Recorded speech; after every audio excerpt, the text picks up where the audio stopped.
Meaning of history. History.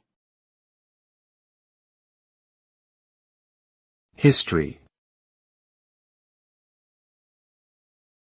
History. History.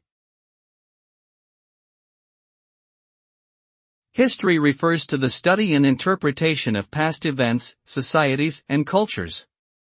It is a field of knowledge that seeks to understand human behavior and the development of societies over time.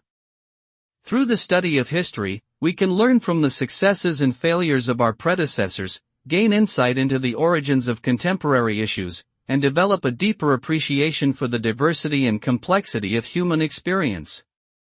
By engaging with historical narratives and critically analyzing sources, we can construct meaningful interpretations of the past that inform our present and shape our future.